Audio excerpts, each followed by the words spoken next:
Excellent Père de grâce, nous honorons ta présence au milieu de nous par le Saint-Esprit et ton Saint Livre, ta parole que nous allons ouvrir maintenant pour entendre ta voix. Tu as dit que tes brebis entendent ta voix parce qu'ils te connaissent et ne suivront pas la voix d'un étranger. Tu n'es pas un étranger pour nous. Ta voix nous est familière. Chacun peut reconnaître ta voix. Ce soir, tu es venu nous rencontrer à travers l'Écriture. Qu'il n'y ait aucun obstacle, que ton cœur soit satisfait, ainsi que le nôtre, d'avoir reçu pleinement, d'avoir compris ce que tu as prévu de nous dire. Ta parole est une lumière, elle est une lampe, qu'elle nous éclaire profondément et que par cette lumière nous voyons le chemin pour marcher dans ta direction. Car c'est la seule chose qui compte dans cette vie. Nous te bénissons pour ce mois de direction divine qui tire à sa fin. Mais ta direction va continuer, elle va continuer, elle va continuer. Je prie pour tout ce que nous avons entendu jusque-là, que rien ne se perde, que rien ne se perde, que chacune de tes paroles, Seigneur, porte du fruit dans nos vies. Au nom de Christ Jésus, Amen. Gloire à Dieu.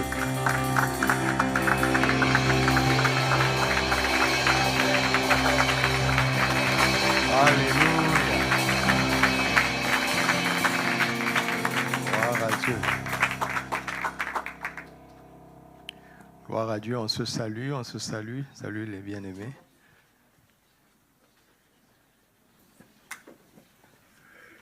Gloire à Dieu. Vous vous saluez silencieusement comme ça, pourquoi? Qu'est-ce qui se passe? Qu'est-ce qui se passe? Amen. Acclamons le Seigneur pour le TDA, pour nos enfants, pour ce que Dieu est en train de faire avec nos enfants. Acclamons le Seigneur pour les moniteurs, le sacerdoce général de l'avenir, nos enfants, pour l'ancien d'Avel et tous les tontons et les tatas qui s'occupent bien de nos enfants. Amen. Asseyons-nous dans sa présence. Nous rendons grâce à Dieu. La plupart des parents sont à sagesse pour rester avec leurs enfants. Nous bénissons le Seigneur. Nous rendons grâce à Dieu pour nos pasteurs qui sont impliqués aussi pour enseigner aux enfants. Et nous croyons que le Saint-Esprit est à l'œuvre. Il répond au thème qu'il a donné pour remplir nos enfants. Amen. Et c'est vraiment merveilleux de connaître Jésus et d'être rempli de l'Esprit le plus tôt possible. Gloire à Dieu. Ils iront plus loin que nous. Ils feront de plus grandes choses que nous. Amen. Ne soyez pas jaloux, hein? C'est notre gloire, c'est notre gloire. Amen. Nous rendons grâce à Dieu pour l'anniversaire du pasteur Arlette qui s'est bien passé hier. Nous bénissons le Seigneur.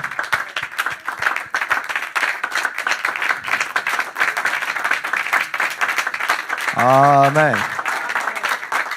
Pasteur Arlette est notre Déborah que Dieu nous a donnée. N'est-ce pas? Déborah était en même temps prophétesse, juge, guerrière, chef d'armée, mère, nourrice et épouse d'un seul homme. Ça, c'est pour moi tout seul. Le reste, là, je peux le partager avec vous. Merci, pasteur. Merci, maman. Merci, général.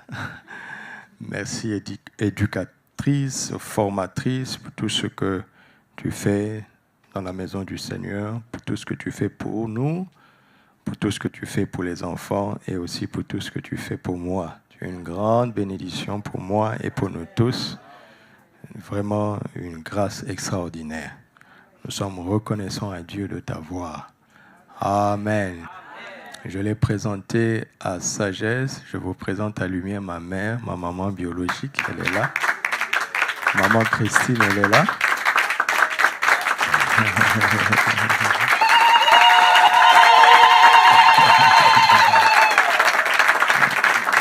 Alléluia.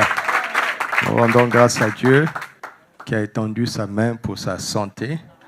Elle est encore convalescente, mais elle a tenu à être là. Amen.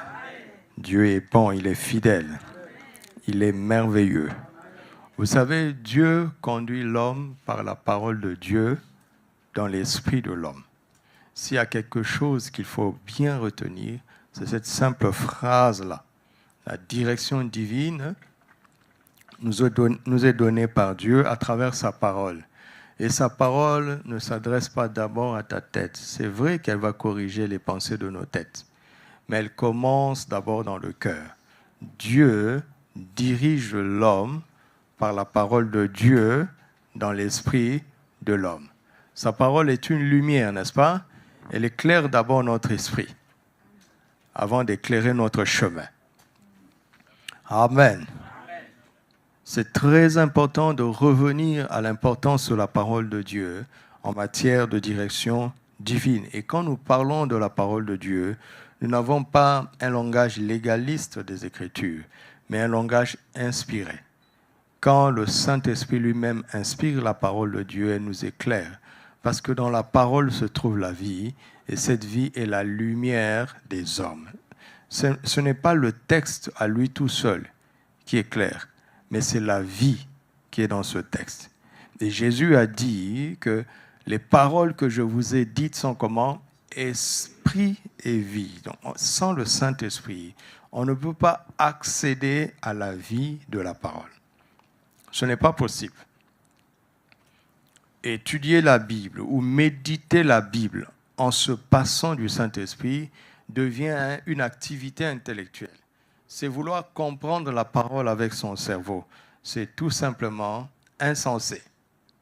On ne peut pas comprendre la parole de Dieu avec notre cerveau parce que Dieu ne l'a pas envoyée pour parler à notre cerveau. Elle parle à notre cœur, à l'homme intérieur, à l'esprit. Et la Bible dit que l'esprit de l'homme, ou le souffle de l'homme, Proverbe 20, verset 27, est la lampe de l'Éternel. Ton esprit est la lampe de l'Éternel. Et cette lampe est alimentée par l'huile du Saint-Esprit. Quand le Saint-Esprit est uni à ton esprit, alors ton esprit joue le rôle de la lampe. Si Dieu veut t'éclairer, si Dieu veut te diriger, il va passer par ton esprit. Il va envoyer sa parole dans ton esprit et tu as besoin du Saint-Esprit pour comprendre ce que Dieu a voulu réellement dire à travers sa parole. Et pour cela, nous avons besoin de l'aide du Saint-Esprit. Et nous avons aussi besoin de l'aide de ceux qui connaissent le Saint-Esprit mieux que nous, pour nous guider, comme Philippe l'a fait pour l'eunuque éthiopien. Il était en train de lire Ésaïe 53, mais il ne comprenait rien. Et il allait à Jérusalem, il faisait un long voyage. Vous voyez des gens aller à l'église, vous pensez que c'est parce qu'ils comprennent. Non. Parfois, les gens vont religieusement à l'église. Ils partent, ils reviennent, ils partent, ils reviennent, mais rien ne se passe dans leur vie. Ils se débrouillent pour diriger leur vie. Alors, le Saint-Esprit dit à Philippe, approche-toi de ce char, le char sur lequel se trouvait l'eunuque éthiopien. Il s'approche et il entend que l'eunuque est en train de lire. Et parce que Philippe connaît les Écritures, il discerne qu'il s'agit d'Ésaïe 53. Et il pose la question au monsieur, comprends-tu ce que tu lis? Et c'est quoi sa réponse? Comment le pourrais-je, si quelqu'un me guide? Quelqu'un doit nous guider. Le Saint-Esprit nous guide et ceux qui sont plus matures que nous dans la foi nous guident. Comme papa nous guide, papa Karambiri nous guide. Alléluia. Comme les pasteurs nous guident. comme je vous guide humblement dans la compréhension des Écritures. Alléluia. Comme toi aussi, tu guideras quelqu'un. Comprendre les Écritures nous permet d'accéder à la direction divine qui se trouve dans sa parole. Alléluia. Alléluia. Nous allons lire un texte qui sera un peu un message de conclusion aujourd'hui. Et ce que j'avais amorcé le dimanche, que j'ai partagé à Sagesse, je l'ai amplifié dans le torrent du mois d'août. Le thème du torrent du mois d'août est celui-ci. Comprends-tu ce que tu lis? 22 méditations où on a développé tout ça pour que cela puisse nous aider. Alléluia. Romains chapitre 15, verset 4. Ce texte m'a vraiment travaillé aujourd'hui, m'a travaillé et finalement ce texte s'est imposé à moi comme notre partage de ce soir. Or, tout ce qui a été écrit d'avance l'a été, pourquoi? Pour notre instruction. Dans quel but? Afin que, par la patience et la consolation que donne l'Écriture, nous possédions quoi? Comprenez-vous ce que vous venez de lire? Lisez encore, lisez encore. Lisons à haute voix.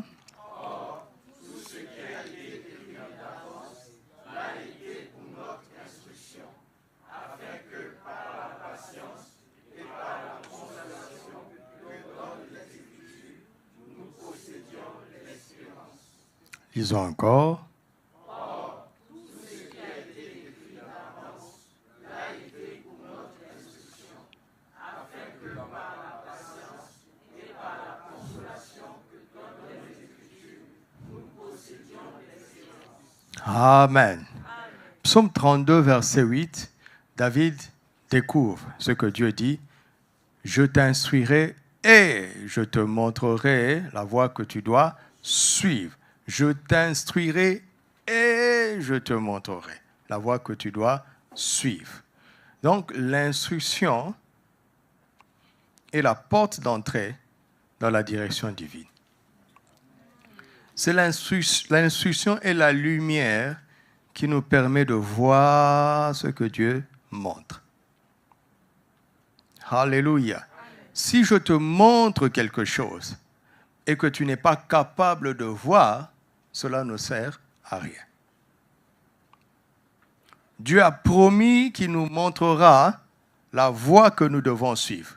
Dieu a promis qu'il nous donnera sa direction. Quel que soit le domaine, Dieu a un plan. Il a une direction pour toi. Il a un plan, il a une direction pour moi. Il ne convient pas à l'homme de diriger ses pas par lui-même. Mais Dieu nous dit que pour nous montrer la voie que nous devons suivre, il doit d'abord nous instruire.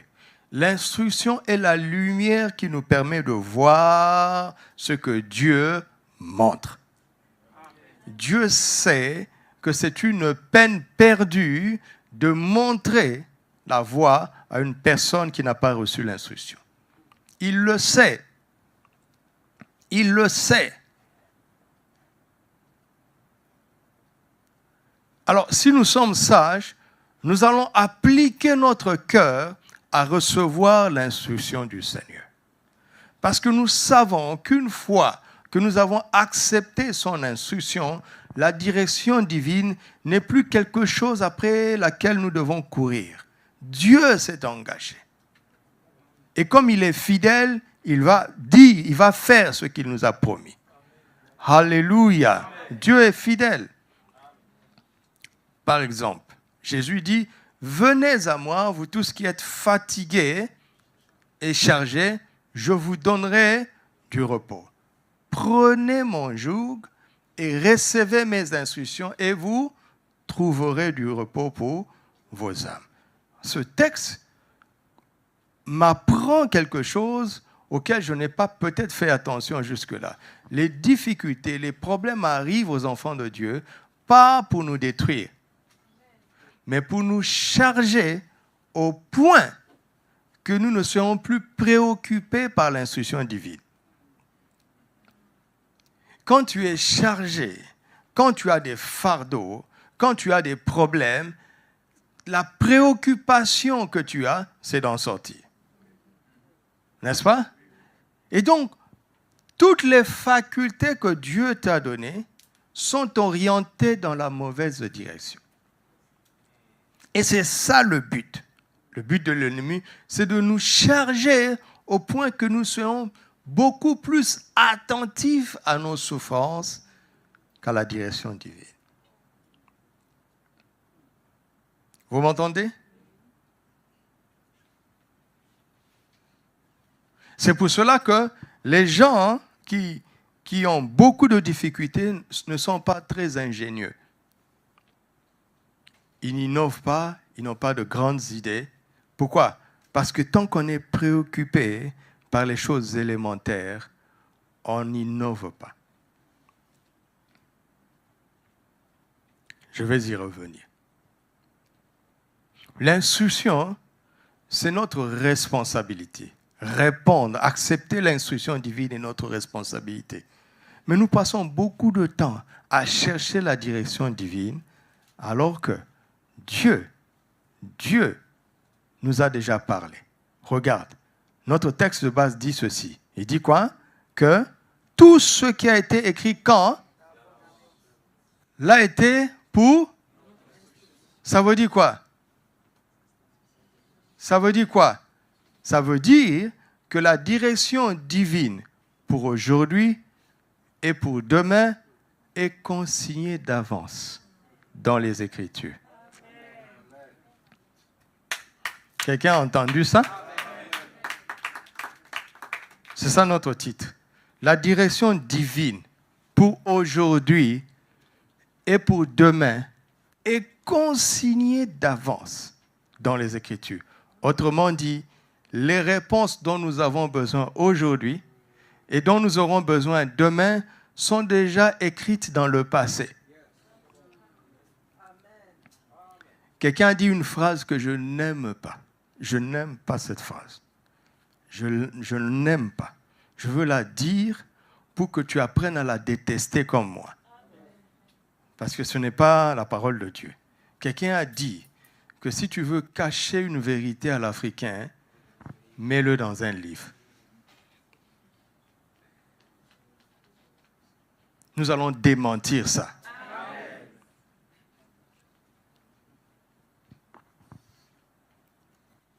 Notre instruction est consignée d'avance dans les Écritures. Vous vous rendez compte? Quand tu dis, Seigneur, montre-moi la voie que je dois suivre. Montre-moi la voie que je dois suivre. Le Seigneur te dit, Psaume 32, verset 8. Autrement, il est en train de dire, qu'as-tu fait de mes instructions? Et le jour où tu entends ça, tu dis, mais Seigneur, où sont-elles? Si tu m'instruis aujourd'hui, je te promets que je vais accepter. Et c'est à toi de me montrer la voie. Dieu dit, mais je t'ai dit, tout ce dont tu as besoin comme instruction, je l'ai écrit d'avance. Mais c'est toi qui ne vas pas lire.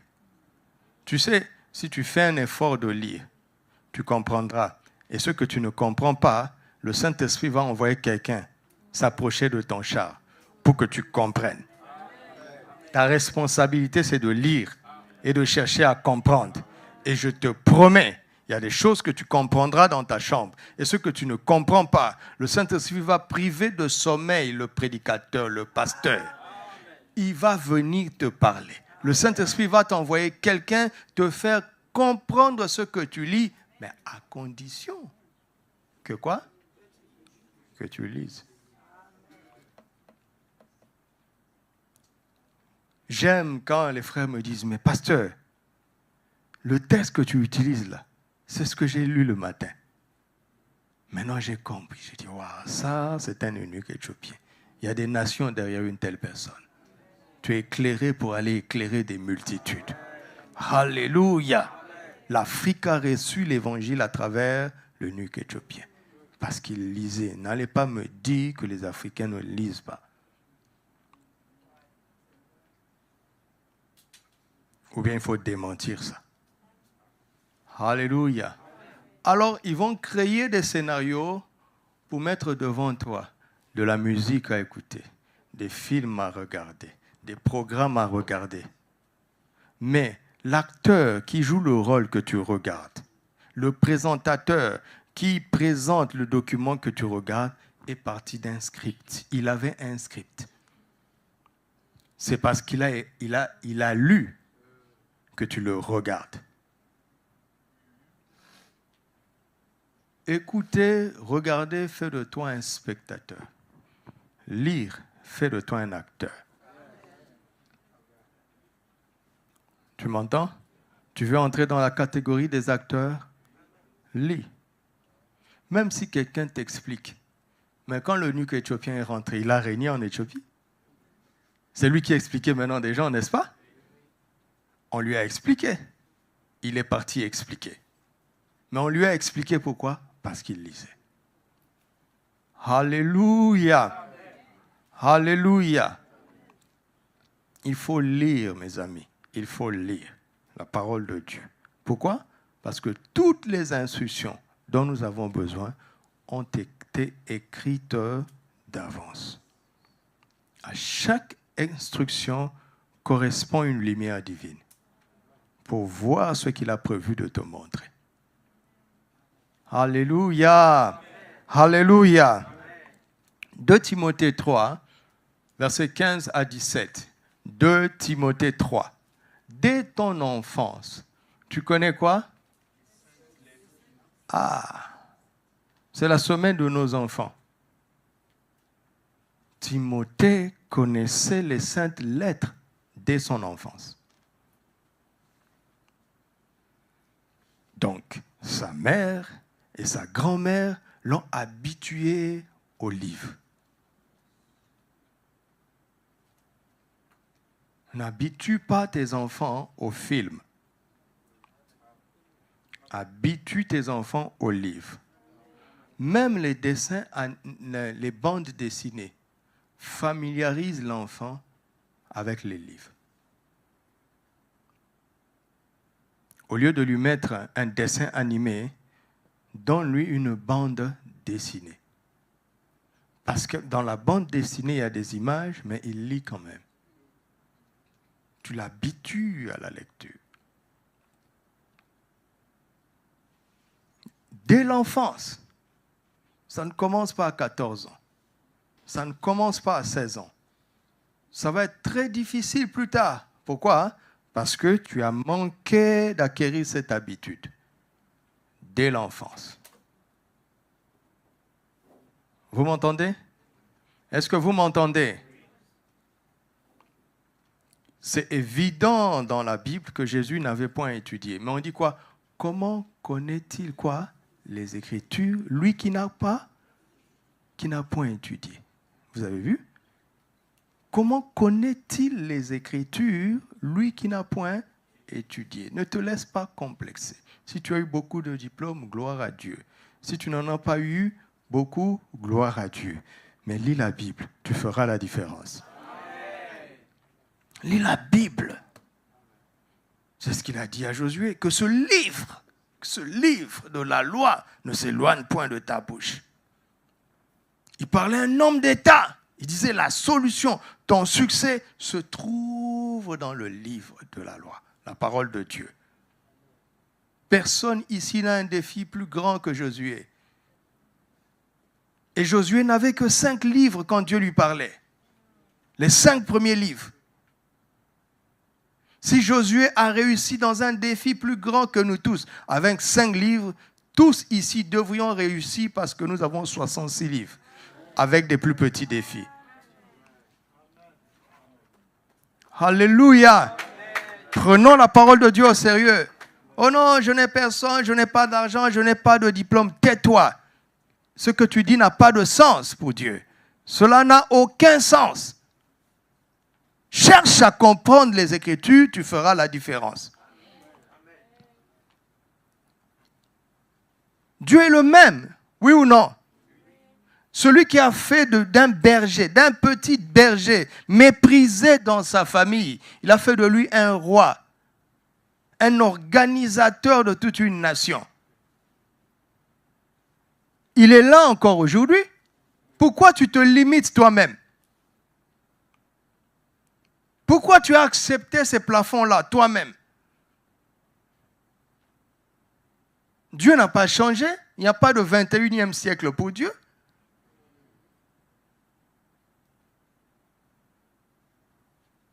Ce que tu n'as pas pu faire, laisse tomber. Ça, c'est passé. C'est aujourd'hui maintenant. Prends la résolution d'aimer les Écritures.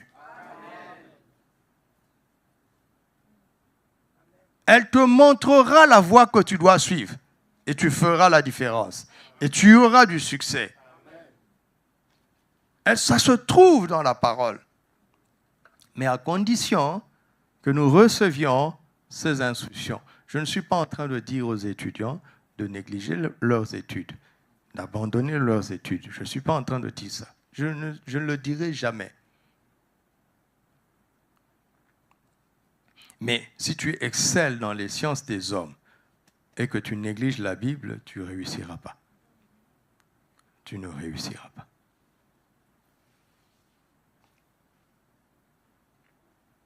Dès ton enfance, tu connais les saintes lettres. Parce que ce sont elles qui peuvent rendre sage à salut par la foi en Jésus-Christ.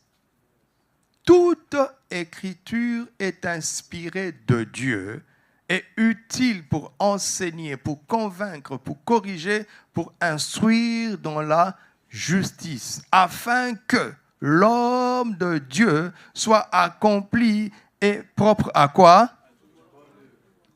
Toute œuvre que Dieu agrée. Tu peux être qualifié pour cela. Peu importe la mission. Quand Dieu a voulu sauver une partie de l'humanité parce qu'il avait résolu d'envoyer le déluge, il n'a pas demandé si Noé avait fait des cours d'ingénieur. N'est-ce pas?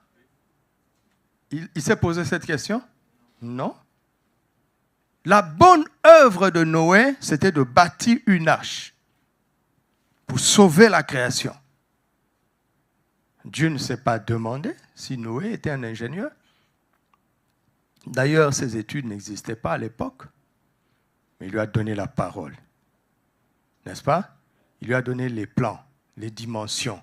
La parole a rendu Noé capable. La parole te rendra capable. Si tu reçois les instructions, elle te rendra capable. Elle est vivante. C'est une parole vivante. Alléluia. Vous savez, Jésus a dit que sa parole est une semence. Je ne connais pas une semence qui féconde la terre. Vous la connaissez? Vous la connaissez? Les semences naturelles, tu dois d'abord fertiliser la terre, tu dois mettre du fumier. Il n'en est pas ainsi de la parole. Quelle que soit la terre où tu la plantes, quand elle est plantée, elle féconde la terre. Vous ne faites pas attention à ça. Vous ne faites pas attention à ça. Elle ne dépend pas du sol. Elle a la capacité de transformer le sol. Si la parole que Dieu t'envoie, c'est de réaliser des choses que tu n'as pas étudiées, la parole va féconder ton esprit. Elle va emmener cette science, cette capacité en toi. Et les gens seront étonnés de dire, mais où est-ce que tu as appris ça? Dans l'Écriture. J'ai reçu une instruction divine. J'ai vu le plan. Je suis en train de le réaliser. Reçois ça au nom de Jésus. La parole rend capable. Ouais, on se limite tout seul. On vient dans la présence de Dieu avec nos limites. On vient avec un petit gobelet. On dit, Seigneur, remplis-moi ce gobelet. Celui qui a fait tous les océans. On vient se servir avec un gobelet. Elle dit, mais vous vous moquez de moi? Un grand homme d'affaires d'un petit pays à la manière des hommes, il était très riche dans son village. Dans le village, parce qu'il achète des camions de transport pour vendre des marchandises, et ça fait qu'avec quelques camions, il règne dans son pays. Alors il est allé dans un pays, dans le pays du Golfe, pour commander une dizaine de camions. Il arrive. le chef, le grand chef là, qui avait conçu une usine de camions, quand on lui a envoyé tous les bons de commande pour signer, il signait de bons de commande des milliers de camions. Et il voit un bon de commande de quelques dizaines de camions. Il dit, mais qui a envoyé ce bon de commande? On lui a dit, il y a un monsieur qui est venu. Il a dit, appelez-le-moi. Quand il a reçu, il a dit, regarde. Il lui a montré tous les bons de commande. Il était le seul à commander moins de 50 camions. Vous savez ce qu'il a fait? Il lui a offert sa trentaine de camions qu'il avait demandé. Il dit, pars avec ton argent. Le gars est rentré chez lui et dit, si j'avais su, j'allais commander 1000 même si je n'ai pas d'argent. Abandonne ton petit gobelet alors que tu es dans l'océan de la grâce. Abandonne ton petit gobelet.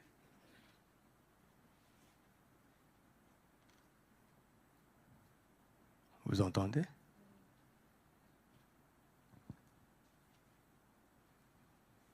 Il n'y a aucune limite. Tout ce que Dieu a prévu que tu fasses, tu peux le faire.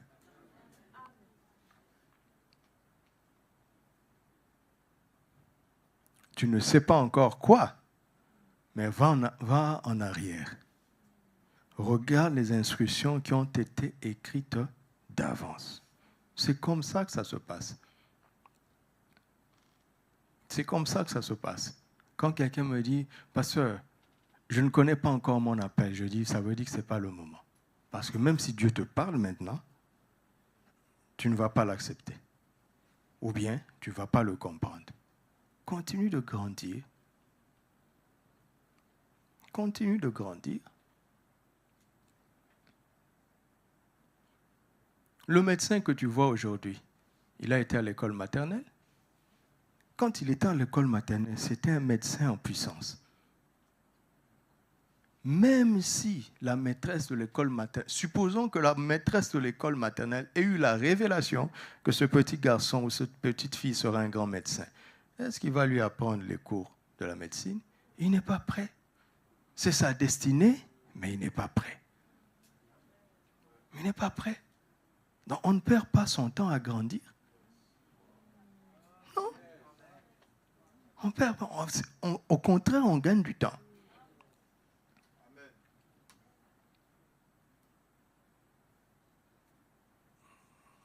J'essaye de rendre la parole de Dieu concrète.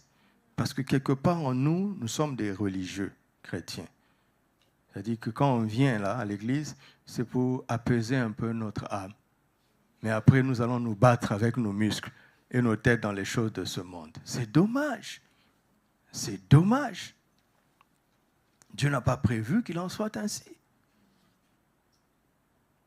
C'est dommage.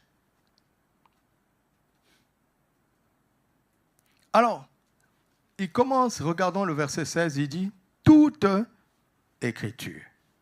Vous voyez que l'écriture est au singulier, ici, n'est-ce pas? Et Romains 15, 4, il y a les écritures, n'est-ce pas? C'est au pluriel. Commençons ici. Et les deux se rencontrent dans le mot instruction, qui nous intéresse, parce que si nous recevons l'instruction, Dieu va nous montrer la voie que nous devons suivre. Il va nous montrer.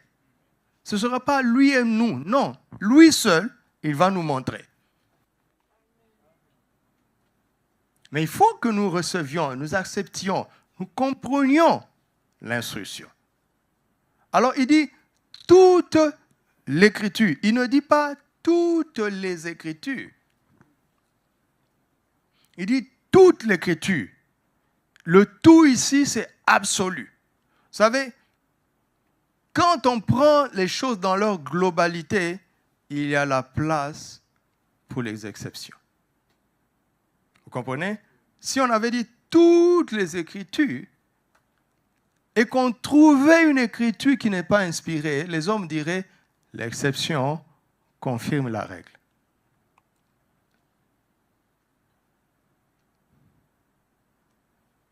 Non. Ici, le Seigneur parle de manière très forte. Il dit toute l'écriture. Cela veut dire que chaque écriture et toutes les écritures sont inspirées. Quand on écrivait la Bible, le Saint-Esprit a présidé l'écriture de la Bible à un tel point que chaque mot, il a veillé sur chaque mot et chaque phrase, et chaque paragraphe, et chaque chapitre, et chaque livre. Jésus dit, même un trait, même un iota ne passera pas. C'est-à-dire une ponctuation ou un accent, ça ne devait pas manquer. Parce que tout cela a de la valeur. Tout est utile. Utile veut dire bénéfique. Quelque chose est utile, cela veut dire que c'est bénéfique. Quand tu sais qu'une chose est utile, tu ne la négliges pas. Alors il est en train de nous dire, il n'y a rien à négliger dans l'écriture. Rien à jeter. Parce que chaque mot, chaque accent, chaque ponctuation est utile. Pourquoi? Parce que chaque et toutes les Écritures ont été inspirées de Dieu. En ce qui concerne l'Écriture, il n'y a pas eu un homme qui ait décidé de mettre un mot sans la permission du Saint-Esprit.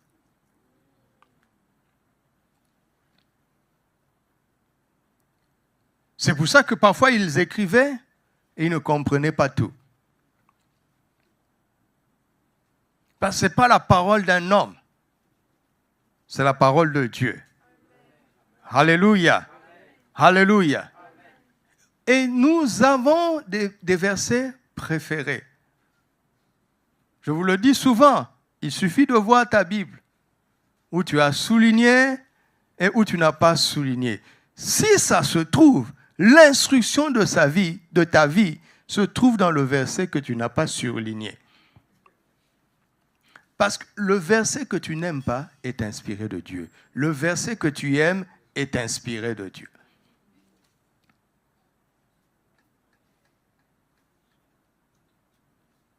Et le mot inspiré de Dieu ici, en français, c'est un mot composé. On dit inspiré de Dieu.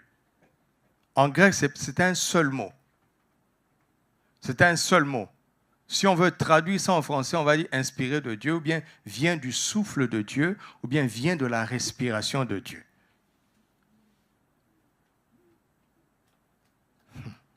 Il dit, chaque mot de la Bible, chaque phrase de la Bible, chaque parole de la Bible vient du souffle de Dieu, vient de la respiration de Dieu.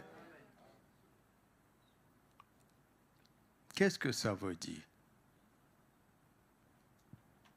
Ça veut dire que Dieu et sa parole sont un. N'est-ce pas? Et la parole de Dieu et l'Esprit de Dieu sont un. Parce que l'Esprit de Dieu et Dieu sont un. La parole est Dieu. L'Esprit est Dieu. Quand Dieu a dit un mot, il a mis tout son souffle dans ce mot-là. Il ne lui est pas resté une partie du souffle. Regardez. Puisque le mot dit de la respiration de Dieu, du souffle de Dieu. Vous savez, quand nous parlons, il y a le souffle qui sort. Ce n'est pas le souffle de l'homme. Ce n'est pas la parole de l'homme. Regarde. Quand je parle ou bien quand je souffle, mon souffle, le souffle que je fais, ce n'est pas moi, puisque je continue à respirer. Mais quand on dit, il a rendu son dernier souffle, ça veut dire que toute sa vie est partie. Et là, son corps est mort. Dieu n'est pas comme ça. Quand il souffle, c'est tout son souffle qui est parti, mais il reste vivant. Il est un avec son souffle. Et donc, dans chaque souffle qui lui fait dire les choses, il y a tout son esprit. Dans chaque parole qui sort de sa bouche, il y a toute sa vie, il y a toute sa personne. C'est-à-dire que quand Dieu te dit une parole, puisque Dieu est un avec sa parole, il est avec toi à travers sa parole. Il est pleinement avec toi à travers sa parole. Ça, c'est ce que Jean 1,1 nous dit. Mais ce que 2 Timothée 3,16 est en train de nous dire, que tout son esprit est dans sa parole aussi. Tu veux recevoir le Saint-Esprit, il suffit de recevoir la parole. Tu veux recevoir Dieu, il suffit de recevoir la parole. Quand Dieu te parle, comme il est un avec sa parole, il est avec toi pleinement à travers la parole qu'il t'a dite. Et comme sa parole vient de son esprit est pleinement avec toi à travers la parole qu'il t'a dite. Le Saint-Esprit est dans la parole. Dieu est dans la parole. Le jour où tu comprends ça, tu vas arrêter de négliger la parole.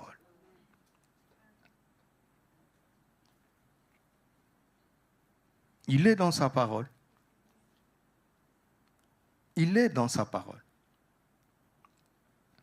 Tu as reçu sa parole, tu as reçu son esprit.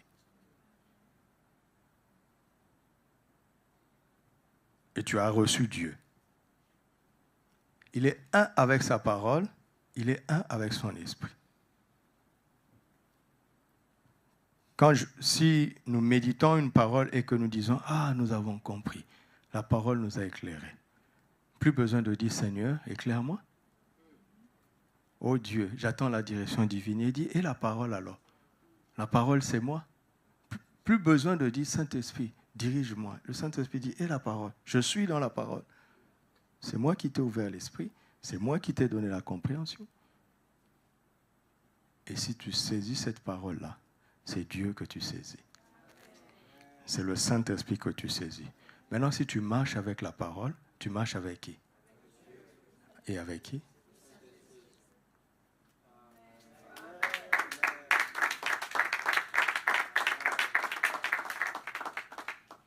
Et la force de ce texte, c'est que je ne sais pas quand l'Esprit peut me saisir et me diriger.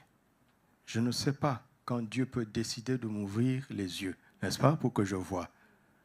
Mais je peux décider d'ouvrir la Bible. Ça, c'est la force que nous avons. Dieu, tu ne me parles pas? Depuis que je prie là, tu ne me parles pas? Attends, tu vas voir. Je vais te faire parler. J'ouvre ma Bible. Alléluia. Et là, il est content. Il dit, ah, ils ont compris le secret. Il aime ça. Il nous a donné la capacité de lui faire parler.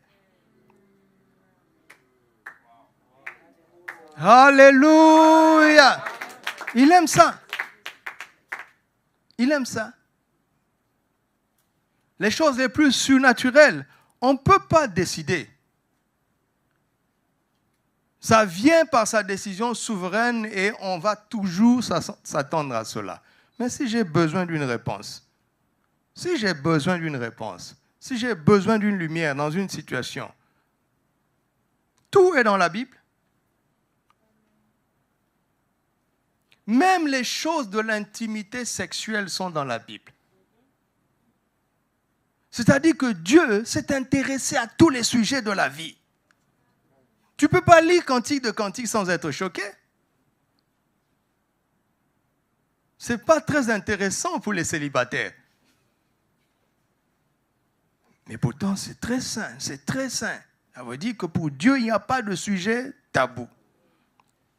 Il a même parlé de l'inceste. Citez-moi un sujet où Dieu ne s'est pas exprimé.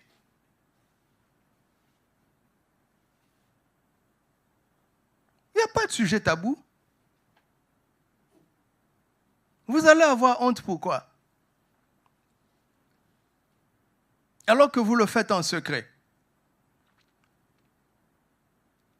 Dieu s'est mêlé de tous les problèmes possibles dans ce monde et il a donné des réponses. Il a donné des solutions. En fait, les réponses que nous cherchons ont déjà été répondues. Les solutions que nous cherchons ont déjà été résolues. Et c'est consigné par écrit. Bien sûr que si tu as le même problème, si tu as eu le même problème que Ésaïe, la méthode ne sera pas la même pour t'en sortir. Mais l'instruction sera strictement la même. La preuve. Quand Moïse a sorti le peuple de l'Égypte, il a eu affaire à de l'eau pour traverser. C'était la mer rouge. Dieu lui a dit, étends ta main. Il avait un bâton. Quand Josué a pris le relais, lui aussi il avait le même problème, le Jourdain. Mais lui n'avait pas de bâton. Dieu lui a dit que les sacrificateurs qui portent l'arche mouillent leurs pieds. Les méthodes sont différentes, mais les principes et les instructions restent les mêmes. Les mêmes. Hein? Alléluia. Si nous consultions les Écritures, nous gagnerons du temps. Mais si on ne consulte pas, cela veut dire qu'on va utiliser des solutions qui ne marchent pas. Puisqu'on fait toujours, on finit toujours par faire quelque chose. Amen. Alors, il dit, toute écriture est inspirée de Dieu. Toute l'écriture porte le souffle de Dieu. Comporte en elle. Chaque mot, chaque phrase comporte le souffle de Dieu. Alléluia. Même les versets qui parlent des fautes des hommes, des erreurs des hommes, si dans leur écriture, ils ont été inspirés par Dieu, ils portent quand même le souffle de Dieu pour te montrer que Dieu n'aime pas ça. Mais pas moralement, hein? Non, te montrer vraiment le point de vue de Dieu dans cette situation. Et c'est utile, c'est bénéfique. Ça a une valeur ajoutée. Quand on dit quelque chose est utile, cette chose est bénéfique. Cette chose a une valeur ajoutée. Cette chose t'apporte toujours un plus. Ça t'apporte quelque chose. C'est bénéfique. Pourquoi? Pour enseigner, pour convaincre, pour corriger et pour instruire dans la justice. Dans la justice. Puisque le reste, j'en parle souvent. C'est l'instruction qui m'intéresse, d'accord? Parce que c'est l'instruction qui va me ramener dans Romains 15,4, notre texte de base. Dieu n'instruit pas pour instruire. D'accord? Dieu n'instruit pas pour instruire. Il instruit dans la justice. Vous avez vu ce qui s'est passé aux États-Unis dernièrement? Ce jeune homme a eu un instructeur pour tirer avec précision. Il a été instruit. À 150 mètres, viser une cible. Il n'a pas tiré au hasard, il visait ici. C'est parce que ce président a bougé la tête. Ça veut dire que le jeune homme est un tireur d'élite. Il a été instruit pour être redoutable, mais en tant que criminel. Dieu n'instruit pas comme ça. Dieu ne forme pas d'experts dans l'injustice. Jamais. Jamais. Ça veut dire que quand Dieu est en train d'enseigner, il regarde à nos cœurs, il regarde aux intentions. Il y a des instructions pour exceller. Si tu suis les instructions de Dieu, tu deviendras expert dans ton domaine. Mais est-ce qu'il y a la justice dans le cœur, dans tes intentions, dans tes ambitions? Dieu n'instruit pas pour instruire. Il instruit dans la justice. Ce n'est pas n'importe qui pouvait tirer de cette distance-là. Il a été entraîné. Mais avant que Dieu ne t'entraîne, il lit ton cœur. Il sonde les cœurs et les reins. Dieu ne donne pas de direction divine dans l'injustice.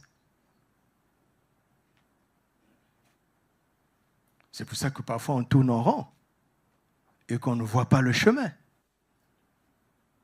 Parce qu'il sait qu'il y a encore des travers dans le cœur.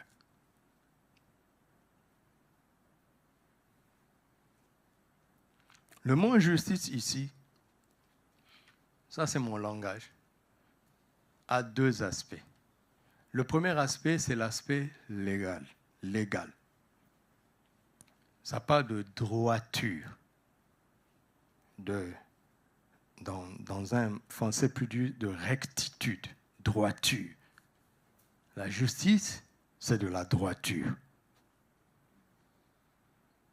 Alors, quand le cœur est tordu, quand les pensées sont tordues, l'instruction va d'abord s'appliquer à redresser avant de te donner la direction.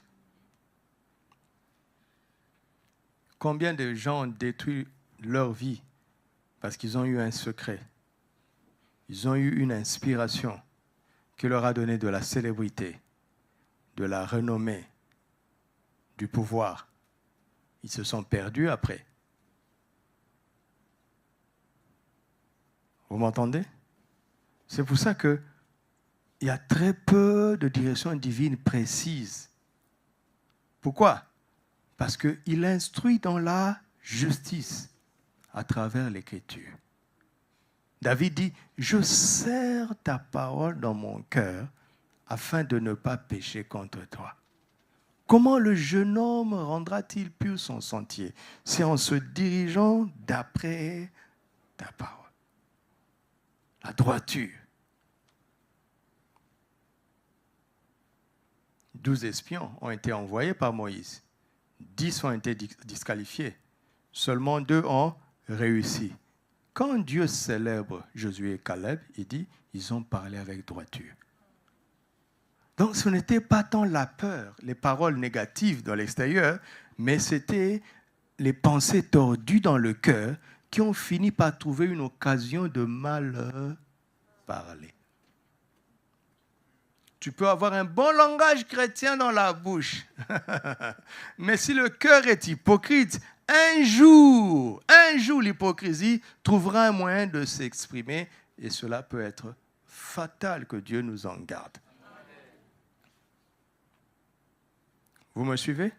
Il instruit dans la justice, c'est-à-dire la droiture, la rectitude. Ça, c'est l'aspect légal d'abord. La justice a d'abord un aspect légal.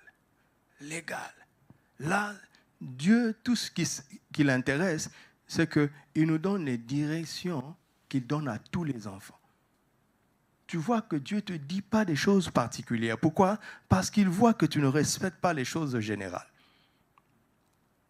Avant, pour prendre l'exemple du mariage qui est plus simple, avant que Dieu te montre exactement la sœur que tu dois épouser ou le frère que tu dois épouser, parce qu'il y a un seul, il y a une seule. Vous m'entendez?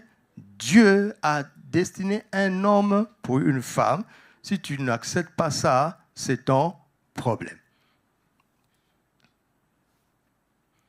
Mais il a dit une parole générale. Il faut se marier dans le Seigneur. S'il voit que tu as tendance à braver cette loi générale, cette instruction générale, que veux-tu qu'il te dise en particulier? Il voit que le cœur n'est pas droit. Ça ne veut pas dire que tu ne peux pas avoir des émotions ou la tentation. Mais tu dis à ton âme, non, elle est en dehors du royaume ou il est en dehors du royaume. Ce n'est pas la peine. Peu importe ses qualités extérieures ou morales, s'il n'est pas dans le royaume, elle n'est pas dans le royaume, ce n'est pas la peine. Même pas besoin de prier pour chercher la volonté de Dieu. Comment est-ce qu'on va se permettre d'aller dire à Dieu, est-ce que c'est elle? Alors que Dieu a déjà écrit, il faut qu'il soit dans le royaume entre nous quand même. Tu vas chercher la direction divine en dehors de ce qu'il a déjà dit. Est-ce que ça a un sens? Ah voilà. Il instruit dans la justice. Donc ces choses nous arrivent pour nous révéler à nous-mêmes que notre cœur n'est pas encore si droit qu'il le devrait. Nous tous. Alors qu'est-ce que je fais? Je me répands, je me range, ou bien je demande de l'aide. Tu n'iras jamais dans les choses particulières quand tu braves le général. Jamais, jamais. Tu n'auras jamais un remords si tu banalises le logos. Jamais. La droiture, ça c'est l'aspect légal. Le deuxième aspect, j'aime beaucoup, j'appelle ça l'aspect génial. Alléluia. C'est un aspect génial parce que là, la justice, ce n'est plus de la droiture, mais c'est de la justesse, l'exactitude. C'est-à-dire dans ce que la chose doit vraiment être. Ouais, c'est juste, c'est exact, c'est assorti. Alléluia. Et Dieu dit c'est exact, 20 sur 20, 10 sur 10. Les instructions divines sont pour nous emmener là, nous emmener à avoir 20 sur 20, 10 sur 10. Et quand tu poses cet acte-là, ceux qui regardent disent « Waouh, c'est génial ». Avant on dit « Waouh, c'est légal ». Mais ne t'arrête pas là. Parce que tu peux réussir avec la moyenne. N'est-ce pas? Tu as 12 sur 20, tu passes de classe. Dieu veut que tu passes de classe avec 22 sur 20. Et les gens disent « Waouh !» Par exemple, dans Genèse 41, à partir du verset 37, quand Joseph a parlé, Pharaon a dit « Mais waouh ! Trouverions-nous un homme comme celui-ci en qui se trouve l'Esprit de Dieu? Il n'y a aucun homme aussi sage et aussi intelligent que toi. » D'où lui est venue cette sagesse? Pharaon avait des sages. Il y avait un cursus intellectuel et spirituellement dangereux en Égypte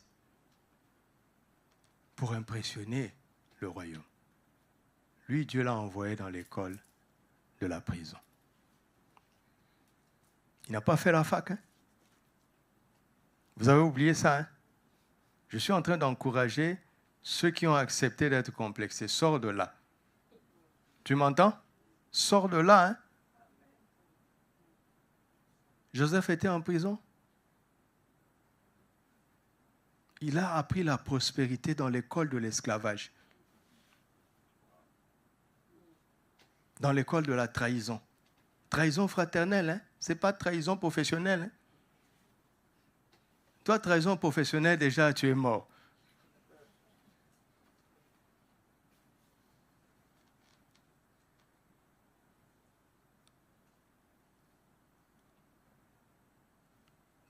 Daniel 5, verset 11, regardez, il y a un autre aussi qui a été génial. Il y a dans ton royaume un homme qui a en lui l'esprit des dieux saints. Et du temps de ton père, on trouva chez lui des lumières, de l'intelligence et une sagesse. Semblable à quoi? Waouh! C'est génial ça, n'est-ce pas? Et chez Daniel, et chez Joseph, ils ont un point commun, la sagesse et l'intelligence. Et cette sagesse vient de l'Esprit de Dieu à travers les Écritures. 2 Timothée 3,15. Dès ton enfance, tu connais les saintes lettres qui rendent sage à salut. Cette sagesse est dans les saintes lettres, dans les saintes Écritures. La Bible que tu négliges de lire là, c'est un condensé de la sagesse de Dieu. Tu peux recevoir une parole de sagesse, ça c'est un don spirituel. C'est de temps en temps, et le Saint-Esprit le distribue comme il veut. Donc s'il fait 72 jours sans le vouloir te donner, tu chômes. Mais si tu ouvres la Bible, toi-même tu vas puiser. Amen. Vous trouvez ça dans Deutéronome 4, à partir du verset 5 et dans la suite. Il dit, mais les nations qui vous entourent vont être impressionnées. Ils vont dire, mais quel est ce peuple qui qui est des lois aussi sages, aussi intelligentes, et dont le Dieu est aussi proche? L'Écriture. Je vous parle? L'Écriture. Mais Joseph et Daniel ont un point commun, c'est qu'ils ont d'abord aimé la droiture. Ah oui, n'est-ce pas? Joseph l'a prouvé face à la tentation de la femme de son chef. Daniel l'a prouvé quand il a décidé de ne pas se souiller par les mains du roi. Vous comprenez? Ils ont validé d'abord la justice légale. C'est pourquoi Dieu leur a donné la justice géniale. Ne quitte pas la terre sans faire dire aux gens « Waouh » pour la gloire de Christ. Parce que tu peux faire dire aux gens « Waouh » pour ta propre gloire. Ça, c'est un waouh banal. C'est un waouh des stars de ce monde. Non, il faut un waouh qui glorifie Jésus. Ça vient quand on respecte l'instruction qui procède des Écritures. Alléluia. Alléluia. Tu lis la Bible tous les jours, tu la médites pour la comprendre, tu deviens sage comme Dieu. De plus en plus. Parce que ces instructions nous éclairent. Alléluia. Alléluia. Regardons maintenant notre texte. Romains 15, verset 4. Regardons. Il dit, tout ce qui a été écrit d'avance l'a été pourquoi? Pour notre instruction. J'ai beaucoup parlé de l'instruction, nous allons maintenant avancer. Pouvons-nous avancer? Afin que, c'est-à-dire dans le but. Quel est le but? Que par la patience et la consolation que donnent les Écritures, nous possédions. Les Écritures donnent deux choses qui deviennent une seule possession. Les Écritures donnent deux choses qui deviennent une seule possession. Je vous donne un exemple. Je peux t'offrir une voiture de valeur et une montre de valeur que tu peux vendre pour acheter une maison. N'est-ce pas? Je t'ai donné deux choses. Toi, tu les as converties en une seule possession parce que tu as réfléchi. Tu peux aussi décider de frimer avec. La voiture perdra la valeur avec le temps. Je prie qu'on ne te vole jamais cette montre. Mais si tu vas beaucoup plus loin, tu réfléchis, et que tu les vends, tu rassembles l'argent pour acheter une maison, tu possèdes un bien immobilier à partir de deux dons de valeur. Vous m'entendez? C'est-à-dire que quand l'Écriture te donne une instruction et que tu ne finis pas dans l'espérance, Dieu n'est pas heureux. Tu comprends? Est-ce que je parle à quelqu'un? Dieu voit que l'instruction n'a pas atteint son but.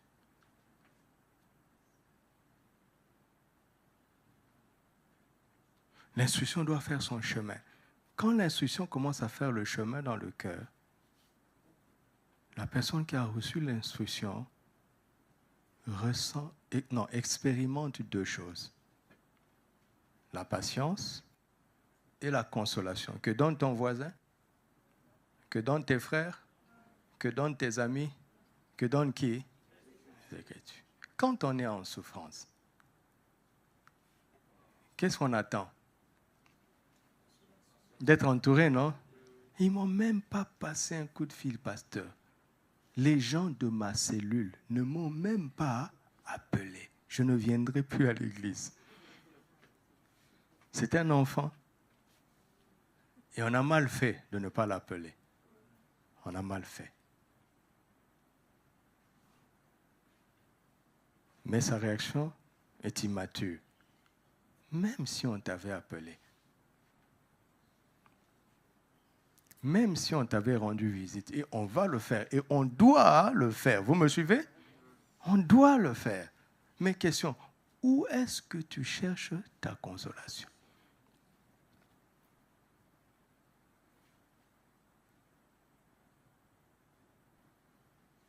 Je n'ai même pas parlé de patience. Hein?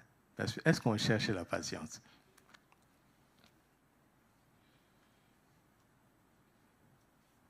Alors je suis là, je dis, mais Seigneur, franchement, je ne comprends pas. Moi, je voulais faire un grand écart de l'instruction à la révélation. Tu vas me montrer.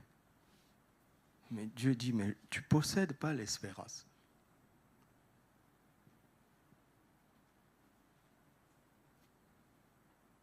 Même si je te montre, tu ne possèdes pas l'espérance. Je dis, mais pourquoi? Tu as vu que j'ai respecté les Écritures. Il dit, mais ma parole n'a pas fait tout le chemin qu'elle devait faire dans ton cœur pour te donner la patience et la consolation.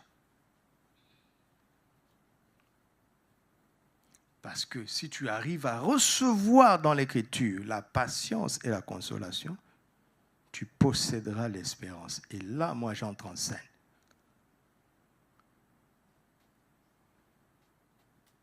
Donc, le problème, ce n'est pas le manque d'argent, ou le manque de réseau, ou le manque d'aide.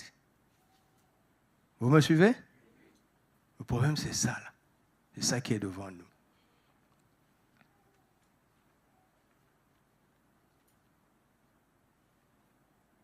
Alors, j'ai commencé à dire, Seigneur, aide-moi à comprendre. Il dit, d'accord, on va y aller. Afin que, par la patience que donnent les Écritures, première affirmation, les Écritures donnent la patience. Tu ne peux pas être un ami des Écritures et être impatient dans ton caractère. Oh non, c'est mon tempérament. Moi, je suis sans chaud. L'autre est sans foi. Dieu n'a rien à voir avec ça. Il n'a rien à voir avec ça. Tu n'es pas un serpent pour avoir le sang froid. Tu n'es pas un gibier pour avoir le sang chaud. Tu es un fils de Dieu. Ton sang a la température du sang de Jésus. Laissez-moi vos tempéraments là, chacun des tempéraments. On n'opère pas dans l'esprit avec les tempéraments. Tu peux être chaud et dire au démon, sors, il ne sort pas. Tu peux être calme et tu dis, sors, il sort. Ça n'a rien à voir avec le tempérament. C'est l'autorité en Christ. Alléluia. Si tu es impatient dans ton caractère, tu as un problème avec les Écritures.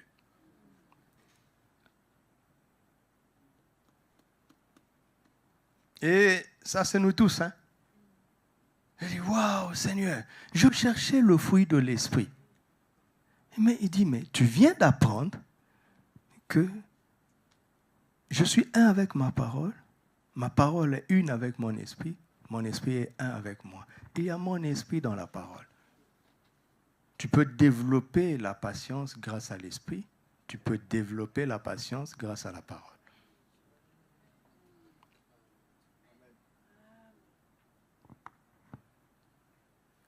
Alléluia. Alors, la patience ici, ça n'a rien, c'est très très loin de la passivité. Ça ne veut pas dire rester là, ne rien faire parce que tu attends. Ça ne changera pas. Les choses ne changent jamais toutes seules. Vous savez, dans cette vie, ce sont les mauvaises choses qui n'ont pas besoin d'aide pour pousser. L'herbe n'a pas besoin d'engrais ou de pluie pour pousser. Mais les fruits et les légumes, il faut des soins. Donc si tu ne fais rien, tu vas devenir pire. Le meilleur demande l'implication, l'investissement personnel, de la discipline, du sacrifice. Alléluia. Donc, la patience, c'est loin de la passivité. Si tu ne fais rien, la patience est une réelle activité spirituelle. Vous m'entendez? Alléluia. Puisqu'on n'a plus beaucoup de temps, je veux aller vite. Ésaïe 40, verset 27 dit « Pourquoi dis-tu ô Jacob, ma destinée est cachée devant l'Éternel, mon droit passe inaperçu. Ne le sais-tu pas, ne l'as-tu pas appris, c'est le Dieu de l'éternité. L'Éternel qui a créé les extrémités de la terre, et ainsi de suite. Les adolescents se fatiguent, et ainsi de suite. Mais ceux qui se confient en l'Éternel renouvellent leur force. » Ceux qui placent leur confiance en l'Éternel, ou bien, d'autres versions disent, ceux qui s'attendent à l'Éternel, ceux qui passent du temps dans la présence de Dieu, eux, ils renouvellent leur force. Ceux qui s'attendent à Dieu, ceux qui sont patients dans la présence de Dieu, ils renouvellent leur force. Donc, leur activité consiste à s'attendre à Dieu. Parce que l'impatience te met sous pression pour que tu agisses. La patience te donne la paix pour que tu attendes l'instruction divine afin d'agir. Faites ce qu'il vous dira. Le miracle, c'est faites ce qu'il vous dira. Donc, la patience, c'est d'attendre l'instruction que je vais pratiquer pour que le miracle arrive. Mais je m'attends à lui. Alléluia. Maintenant, qu'est-ce qui fait qu'on ne s'attend pas longtemps dans la présence de Dieu? C'est parce qu'on ne l'aime pas. 1 Corinthiens 13, 4 dit, l'amour est... Mes chers fiancés, vous savez, non? On ne voit pas le temps passer. Quand nous étions fiancés, elle vient me voir, je l'accompagne, je la mets dans le bus et je lance l'appel. On a parlé déjà, hein, mais je l'accompagne au téléphone dans le bus, elle arrive, quand elle arrive, et puis elle m'appelle, elle me dit, c'était pour te dire que je suis bien arrivé, mais ça fait encore 1 heure. On ne voit pas le temps passer, parce qu'il y a l'amour. Si tu aimes Dieu, tu aimeras sa présence. Si ton amour se refroidit, tu t'ennuies de sa présence. Et vous savez, pourquoi on n'aime pas assez Dieu? Parce qu'on ne le connaît pas bien. Tu ne peux pas connaître Dieu et ne pas tomber amoureux de lui. Mais tomber, c'est un mauvais mot. Tu ne peux pas aimer Dieu et te lever amoureux de lui. Parce que l'amour de Dieu relève. Ça ne rabaisse pas. Ça te relève de la paresse. Ça te relève de la médiocrité. Parce que je l'aime, je ne peux pas être médiocre. Parce que je l'aime, je ne peux pas être paresseux.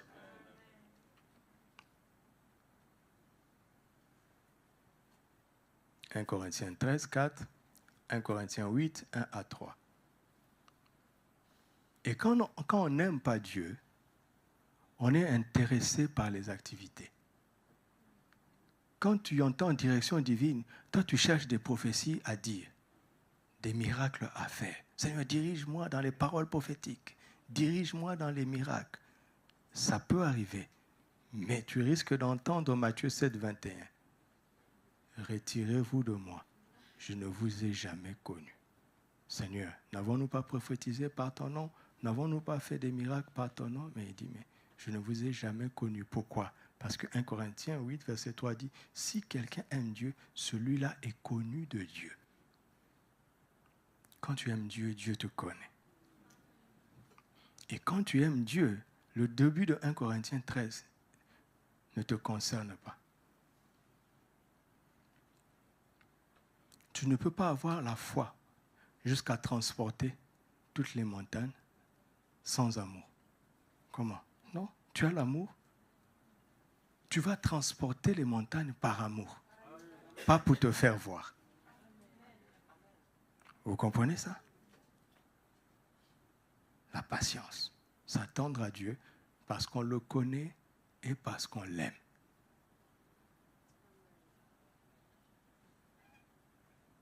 Alors, comment est-ce que je vais connaître Dieu si ce n'est pas l'Écriture? Vous voyez? Donc, quand je médite la parole de Dieu, je commence à voir le visage de Jésus.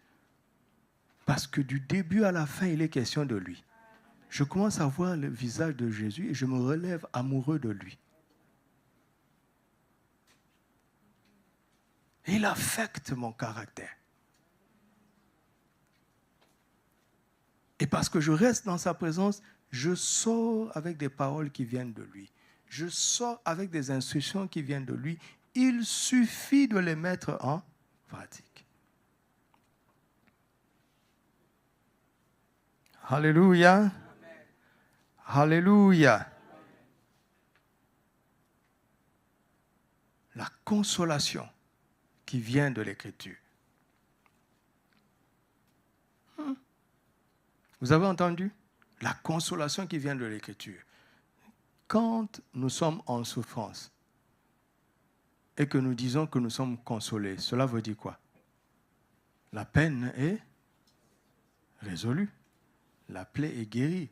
On m'a soigné. Mais il ne dit pas ça. Ma consolation ne vient pas du résultat.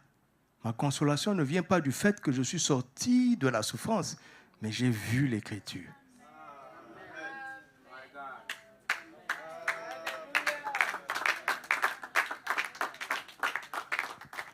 C'est-à-dire que l'Écriture m'élève au-dessus de mes frustrations.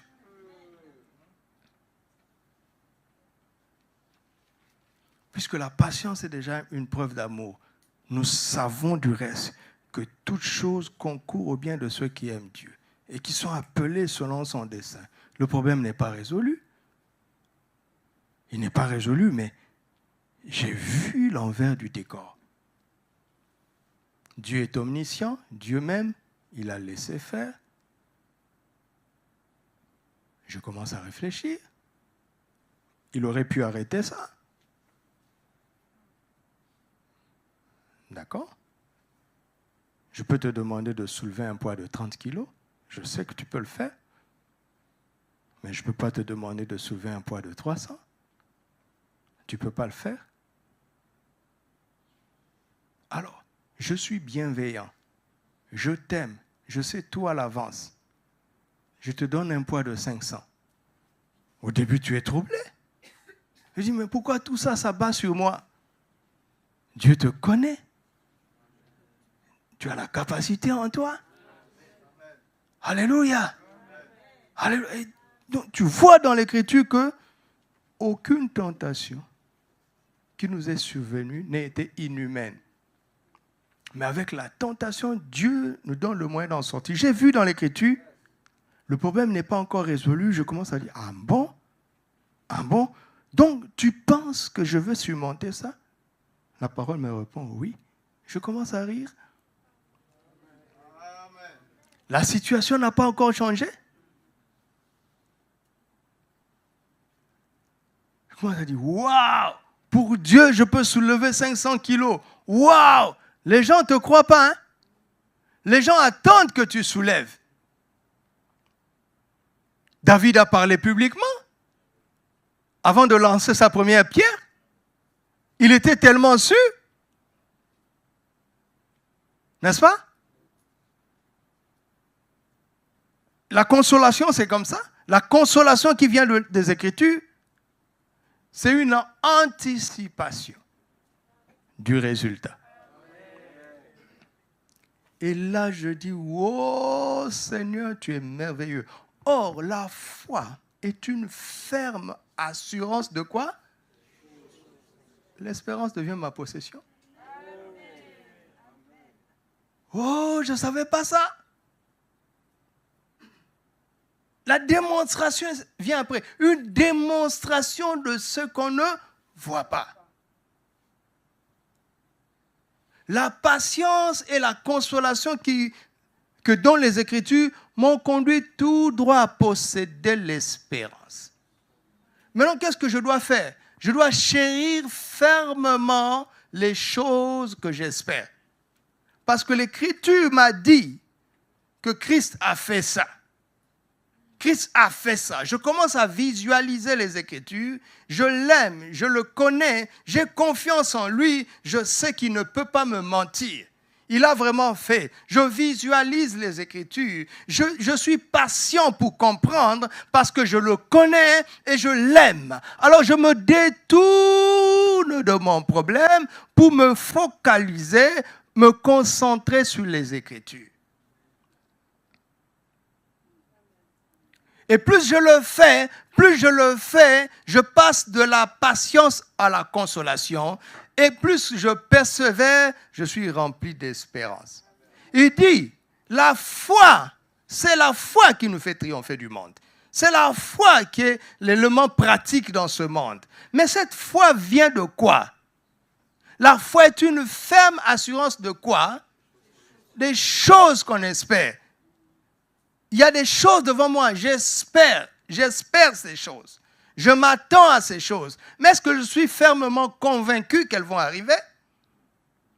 Donc je demeure dans l'espérance. Je demeure dans l'espérance. Le jour où j'atteins le niveau où j'espère fermement ces choses, Dieu se lève, il dit aux anges, il est passé de l'espérance à la foi. Allez lui donner l'instruction. Vous allez voir, il va agir. Parce qu'il a la foi. Si tu n'as pas la foi, tu ne vas pas agir. Pourquoi? Parce que l'instruction est trop banale. Elle est trop banale. Vous m'entendez? La direction divine est trop banale pour nous. Mais si tu as la foi, tu vas agir. Mais la foi, ça commence pas, on commence jamais par la foi, on commence par l'espérance. Et le chemin de l'espérance commence dans les Écritures. Travaille en tant que patience et en tant que consolation pour devenir une possession. C'est l'espérance que je possède. C'est l'espérance que tu possèdes. Et tu chéris tous les jours ce que Dieu t'a montré et qu'il a mis devant toi. Tu les chéris. Pourquoi? Parce que la foi est une ferme assurance des choses qu'on espère. Tu finiras par démontrer.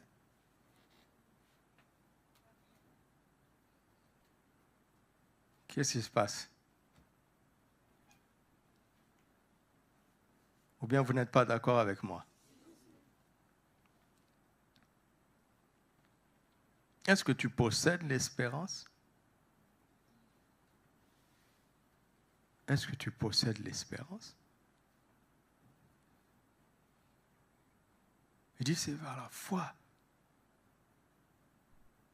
et la persévérance qu'on hérite les promesses. Dieu n'est pas un homme pour mentir, ni un fils de l'homme pour se repentir. Ce qu'il a dit, il va l'accomplir, mais il va l'accomplir avec nous, puisqu'il s'agit de toi. Il ne va pas tout faire à ta place, il va le faire avec toi. Nous sommes ouvriers avec lui. Est-ce que tu possèdes l'espérance?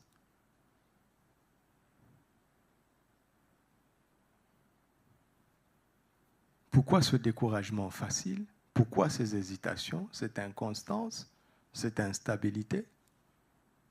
Dieu ne peut pas te montrer la voie que tu dois suivre.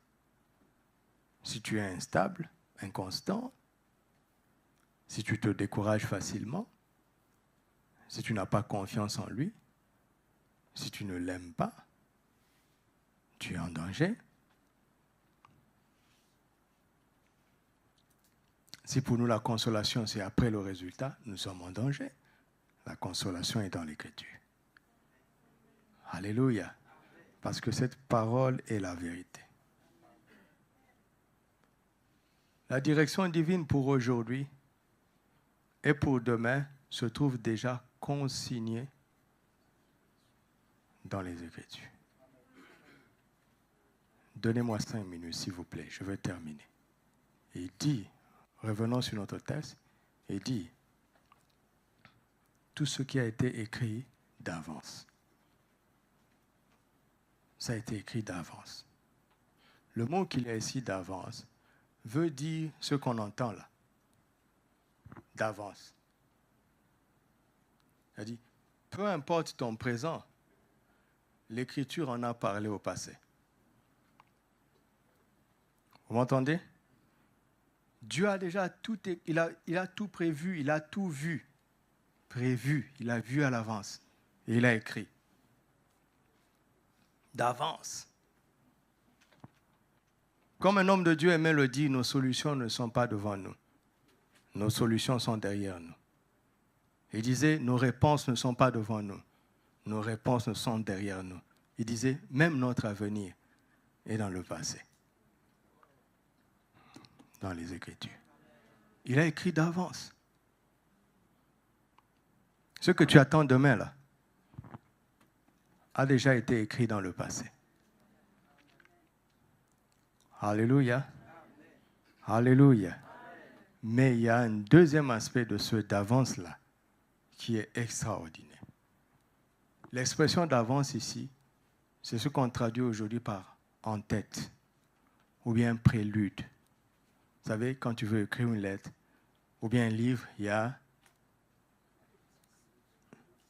comme une préface, comme une parole introductive.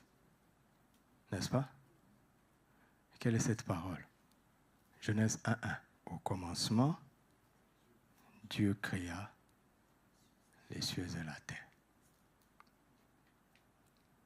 Jean 1:1. Au commencement était la parole. Ce d'avance-là renvoie à ça. Ça renvoie à Genèse 1:1. Ça renvoie à Jean 1:1. Ça renvoie à 1 Jean 1:1. Ce qui était dès le commencement. Regardez la richesse de la Bible. Faisons ce travail rapidement, d'accord? Je peux le faire? Recommençons. Genèse 1:1. Au commencement, Dieu créa les cieux et la terre. La terre était informe et vide. Il y avait... Et l'Esprit de Dieu... Dieu dit... Et... Donc, Dieu est avec toi. Tu as besoin d'une direction divine dans une situation chaotique. Dans une situation, n'est-ce pas, difficile. Il dit, c'est écrit d'avance. C'est écrit en Genèse 1. Tu comprends? Il dit, bon, voyons voir. Moi, là, j'ai un problème d'argent. On va voir s'il y a l'argent en Genèse 1. Et tu commences à lire. Il dit, l'Esprit de Dieu est au-dessus de ce problème. Ah bon? D'accord? Oui, d'accord, je suis d'accord. Mais je veux la solution. Dieu dit, c'est la parole. D'accord? Mais dis-moi quelque chose alors. Seigneur, dis seulement une parole. Et Dieu dit, je l'ai dit dans la préface, que la lumière soit. Il dit, donc la solution pour toi, c'est la lumière? Il dit oui. On va dans la deuxième préface. Au commencement était la parole. La parole était avec Dieu. La parole était Dieu. Elle était au commencement avec Dieu. Toutes choses ont été faites par elle et rien de ce qui a été fait n'a été fait sans elle. En elle était la vie. Et la vie était quoi? Donc l'Écriture, deuxième témoignage, nous ramène à la lumière. Toute vérité doit être établie par la déposition de 2 ou 3 témoins. Il dit, allons dans la troisième préface. Ce qui était dès le commencement, ce que nous avons entendu, ce que nous avons vu de nos yeux, ce que nous avons contemplé, ce que nos mains ont touché, concernant quoi? La parole de vie. Car la vie a été manifestée et nous l'avons vue et nous lui rendons témoignage et nous vous annonçons la vie éternelle qui était auprès du Père et qui nous a été manifestée. Ce que nous avons vu, entendu, nous vous l'annonçons à vous aussi, afin que vous aussi, vous soyez en communion avec nous. Or, notre communion est avec le Père et avec son Fils Jésus-Christ. Et nous vous écrivons ces choses. Dans quel but? Afin que votre joie soit parfaite. La nouvelle que nous avons apprise de lui et que nous vous annonçons, c'est quoi? C'est-à-dire que où que tu ailles, Dieu veut te ramener à la lumière.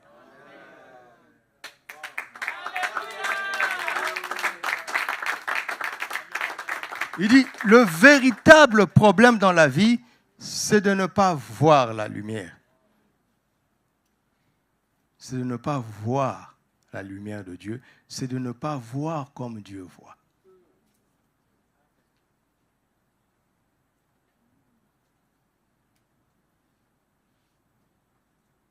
C'est la même question. Pourquoi? Au début, on dit, pourquoi ça m'arrive? Pourquoi ça? Pourquoi ça? Après, on change. Pourquoi tu as permis ça? Qu'est-ce que tu veux que j'apprenne? Donc là, je me détourne du problème. Je deviens un étudiant. Instruis-moi. Et Satan commence à t'empêter. Mais et peur, non? Et peur, je vais à l'école. Moi, je vais à l'école. Agite ta tempête comme tu veux. Moi, je vais à l'école pour être instruit. La preuve, tu vois, tu ne m'as pas tué jusque-là. Tu ne peux pas me tuer. Tu peux agiter beaucoup de choses, mais tu ne peux pas me tuer. Continue tes agitations. Moi, je vais maintenant à l'école. Donc, tu ne cherches pas la direction divine pour sortir du problème. Tu cherches la direction divine pour accomplir ta destinée. Vous savez pourquoi? Parce que toute chose concourt au bien de ceux qui aiment Dieu et qui cherchent des solutions à leurs problèmes, mais qui marchent comment? Selon leur destin. Quand tu accomplis le plan de Dieu et que tu commences à marcher, tu deviens invincible. Les problèmes deviennent des vitamines.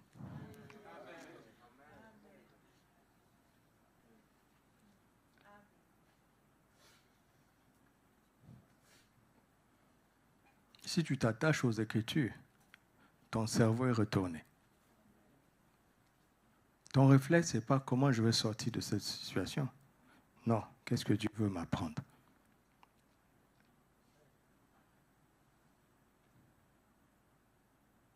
Pour tout ce qui vit, il y a de l'espérance.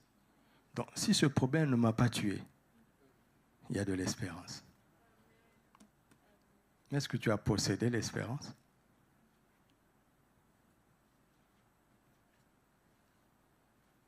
Vous m'entendez?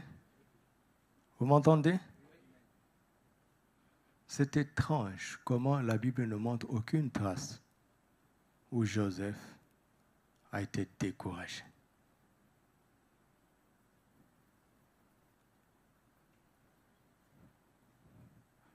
Mais j'ai une petite idée.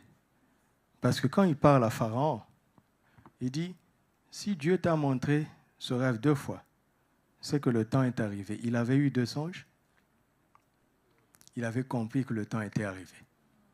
Donc, il ne se préoccupait pas. Il n'était pas en train de cogiter après la trahison. Il cogitait après l'accomplissement des visions qu'il avait vues. Il possédait l'espérance. Alléluia. La parole de Dieu lui avait donné la patience et la consolation. Il n'avait pas l'écriture comme nous. Il avait la parole orale. Vous imaginez comment l'ennemi pouvait attaquer ses pensées? Dieu a-t-il réellement dit? Mais nous sommes du temps de Jésus. Il est écrit. Ce n'est pas mon imagination, Satan. Tu sais lire, non? Mais regardez Joseph. Il avait la parole orale. Ça lui a donné la patience. 13 ans sans broncher. Ça lui a donné la consolation. 13 ans sans se décourager. Pourquoi? Parce qu'il a discerné que si c'est arrivé 2 fois, c'est que le temps est arrêté. C'est ce qu'il dit à Pharaon. Donc, plongeons nos regards dans l'Écriture. Alléluia. tu fais face avec le manque, plonge ton regard dans 2 Corinthiens 8, 9. Par sa pauvreté, j'ai été enrichi. On dit, mais tes poches sont vides. J'ai dit, oui, mais j'ai été enrichi quand même. Tu as du mal à payer le loyer? Oui, mais j'ai été enrichi quand même. Je regarde pas mon compte en banque, je regarde en 2 Corinthiens 8, 9. Tu m'entends? Tu as un problème de santé, tu regardes 1 Pierre 2, 24. Par ces meurtrissures, j'ai été guéri. Tu ressens des symptômes, mais tu regardes dans l'Écriture. Tu fais beaucoup d'erreurs, tu contemples 1 Corinthiens 1, 30. Je suis quand même la sagesse de Dieu. On dit, mais tu as fait une faute. Tu dis, et pourtant, je suis la sagesse de Dieu. On veut t'accuser, tu dis, maintenant aucune condamnation parce que je suis en Christ. Tu as fait une faute, tu te repens. Il est fidèle et juste pour me pardonner toute iniquité. Dès que tu as fini de confesser, tu dis, je suis la sainteté de Dieu. Tu es sûr, tu as menti hier. Il est écrit, il est écrit. 1 Corinthiens 1, 30, il est écrit.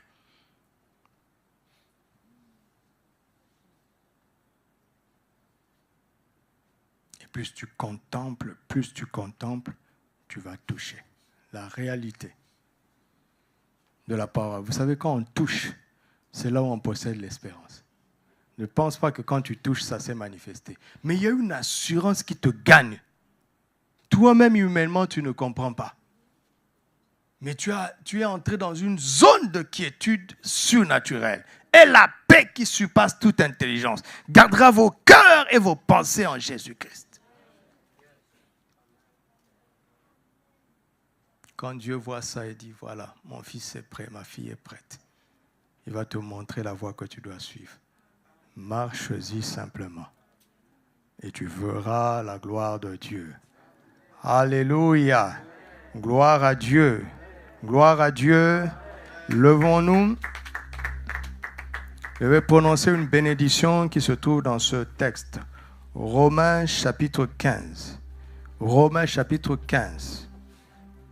Parce qu'on n'a pas beaucoup de temps pour prier. Je pense que mardi, on priera, on prendra du temps dans la prière. Mais je veux prononcer cette bénédiction et nous allons terminer en rendant grâce à Dieu par nos offrandes. Que le Dieu de l'espérance vous remplisse de toute joie et de toute paix dans la foi, et que vous abondiez en espérance par la puissance du Saint-Esprit. Que le Dieu de l'espérance vous remplisse de toute joie et de toute paix dans la foi, pour que vous abondiez en espérance par la puissance du Saint-Esprit.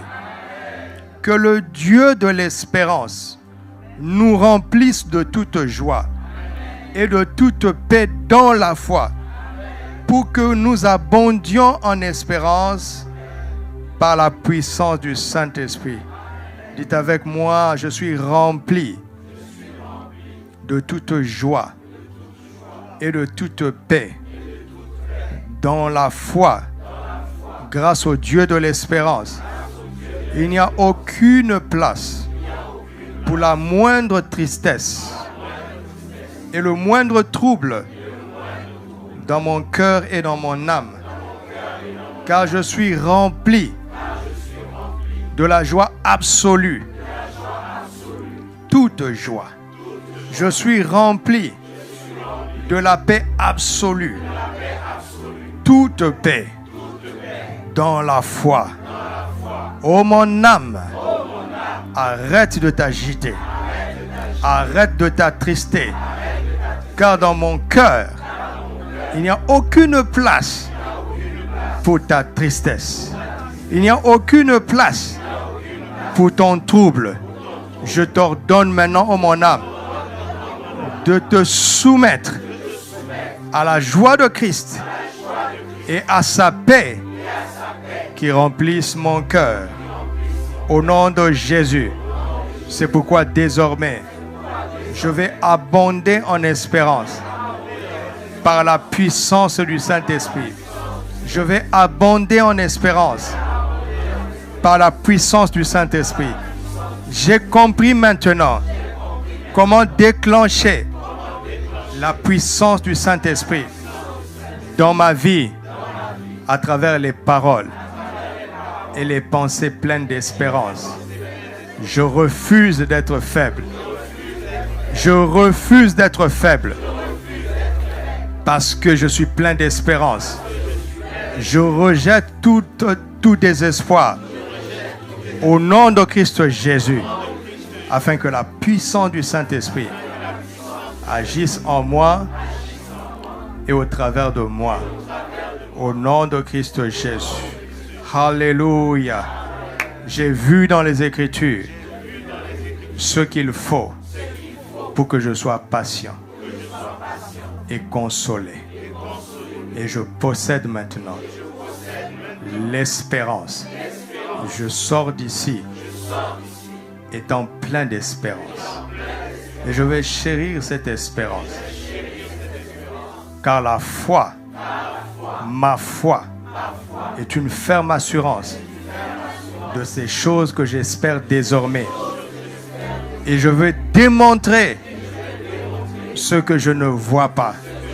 Je vais triompher par la lumière de Dieu qui vient de sa parole et de son esprit et de son instruction. Au nom de Christ Jésus, Amen. Gloire à Dieu. Rends grâce à Dieu là où tu es. Rends-lui grâce, rends-lui grâce. Merci Seigneur. Tu es merveilleux. Nous sommes prêts pour être dirigés. Nous sommes prêts pour être conduits. Nous sommes prêts. Et nous te remercions de tout notre cœur. Au nom de Jésus. Alléluia. Alléluia. Je te vois maintenant en Christ Jésus, béni de toutes sortes de bénédictions spirituelles. Et ces bénédictions commencent à se manifester maintenant pour sa gloire. Je te vois recouvrer ta force, recouvrer la plénitude de ta santé, recouvrer toutes tes capacités dans le nom de Christ Jésus. Je te vois recevoir la force divine pour posséder tout ce que tu dois posséder, pour accomplir tout ce que tu dois accomplir pour sa gloire dans le nom de Jésus.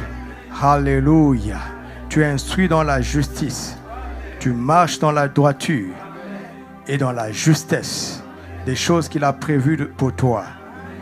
Tes œuvres vont glorifier le Père et vont épater tes contemporains. Les gens vont dire « Waouh » pour la gloire de Dieu à cause de ce que tu vas manifester désormais dans le nom de Christ Jésus. Père, je te rends grâce. Je te rends grâce.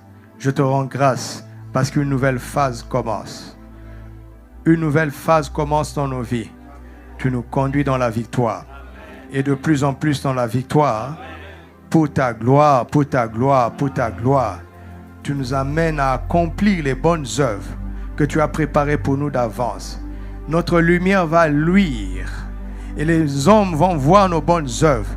Ils vont te donner la gloire, toi notre Père, qui est dans les cieux. Merci de tout notre cœur. Que le faible dise qu'il est fort, que le pauvre dise qu'il est riche, que le malade dise qu'il est guéri. Alléluia, car Christ l'a déjà fait. Il a déjà tout accompli. Et cela est pour sa gloire, pour notre bonheur et pour notre édification. Je te remercie pour cette semence que tu as donnée à chacun, car c'est toi qui donnes la semence au semeur.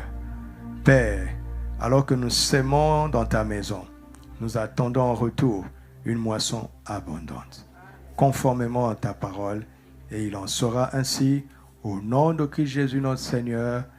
Amen.